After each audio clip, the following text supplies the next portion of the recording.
YouTubers and cinephiles, welcome back to another edition of Nerd with me, John Ricky here, and today we're doing a review of the newest entry in the Marvel Cinematic Universe, a little movie called Thor-Ragnarok.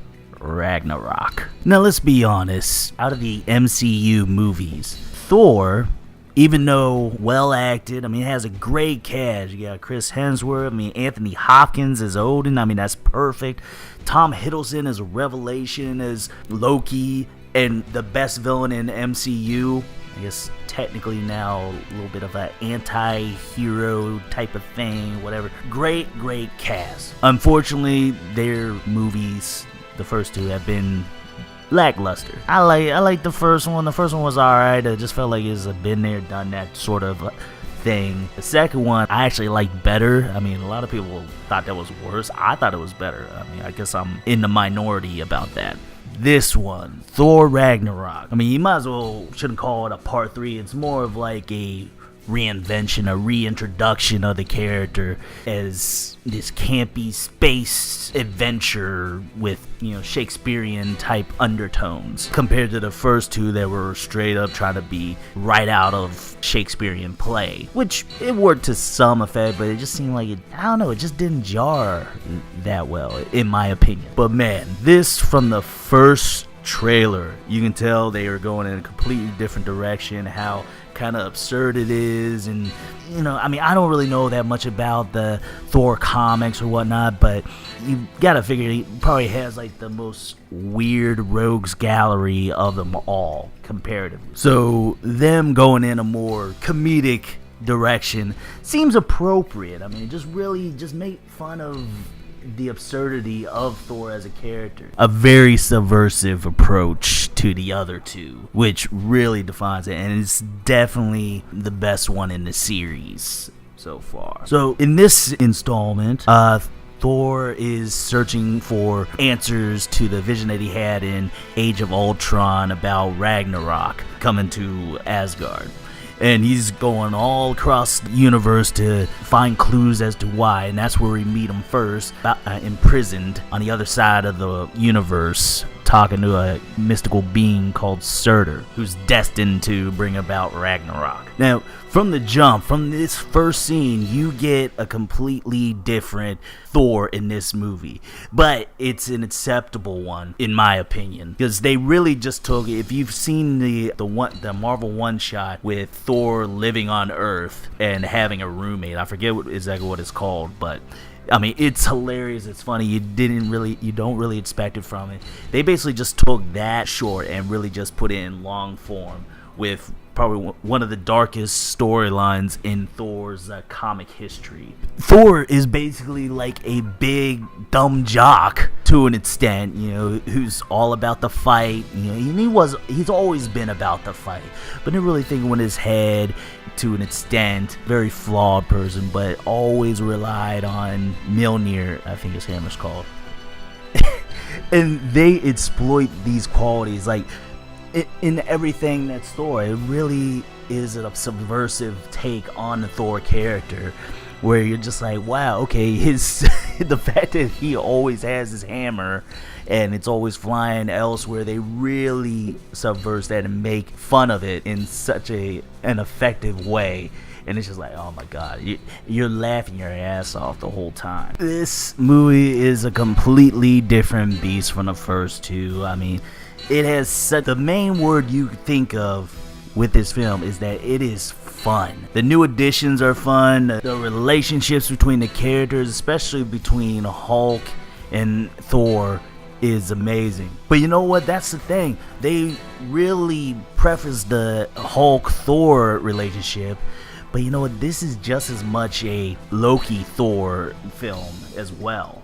Almost equally so. You really get into their relationship, like how they feel about each other, and it really feels like you've seen them quarreling for the past 7 years or so.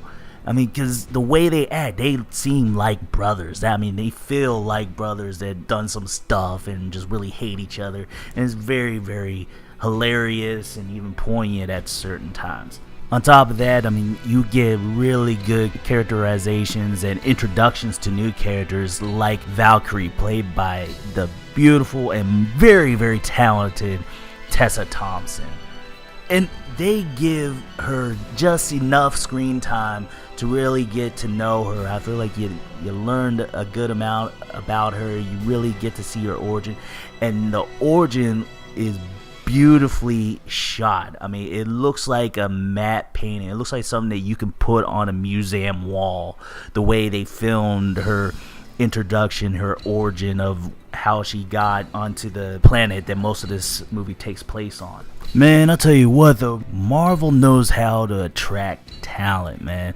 I mean, they got Cate Blanchett playing, I think, the first female villain in the whole MCU, and she is damn good with what she makes of what she has.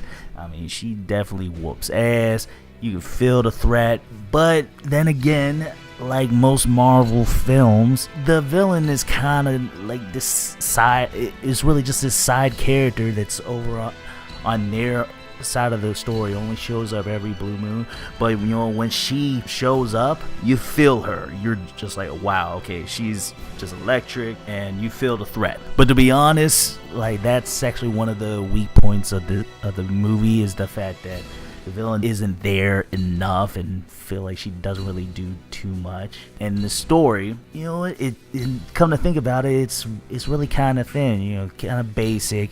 It's mostly about the characters' interactions, particularly with all these new characters on the garbage planet owned by Jeff Goldblum and his Jeff Goldblumiest as the Grand Master. I mean, he is lovably sadistic. You actually want more of him. Jeff Goldblum kills it here, and you're just like, oh my god, I want more. He's sadistic as hell, and I want more.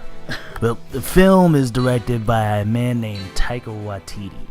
Now, I never heard of him before, but then I looked him up on IMDb and everywhere else, and turns out that he was one of many directors on that show Flight of the Conchords, which, to be honest, that made me trepidatious about his involvement, because I did not like Flight of the Conchords. I tried watching that show. I couldn't find it funny at all, and it was just stupid to me. So I was like, I don't know. But everyone is always talking about his past two movies. It's like Home of the Wilder People, which supposedly is hilarious, and What We Do in the Shadows, which is another one that's hilarious. And you know what? That's crazy. That's crazy though, for the fact that some of the best Marvel movies have been made by guys that are known for like Parks and Recreation or The Office or something like that. Like the Russo brothers were a comedy directing duo, and they made the best Marvel movies in my mind. I mean, Captain America, Winter Soldier, and Civil War, and now they're doing Infinity War. It's like, wow. Coming into this, I didn't know what to expect. But after seeing that trailer, like I said before, it was incredible. It was different for Thor, and it was necessary. And the way he directs this film, I mean, like I said, he made it look beautiful. It is an amazing, colorful, I mean, definitely a lot more colorful than the last two movies.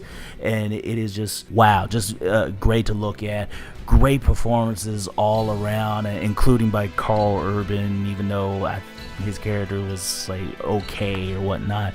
Gave Idris Elba a little bit more to do in this one, which was good, and it all connected pretty well. Side note, what's funny about the Thor franchise is the fact that throughout the whole MCU, those are the movies that like connect the Avengers movies the most, even though to me that's like the weakest series out of the bunch. You know, from the Iron Mans to the Captain Americas, Thor's like at the bottom of the barrel to me. But this one really just elevated it up to 11. This was an amazing, amazing film. Well put together, good action sequences. There are a few flaws for the fact that there's certain times that are supposed to call for dramatic effect, and then it's bookended by a comedic moment where, particularly at the end, I was like, oh, you really didn't need that last little bit right there. But other than that, I mean, that's like a nitpick.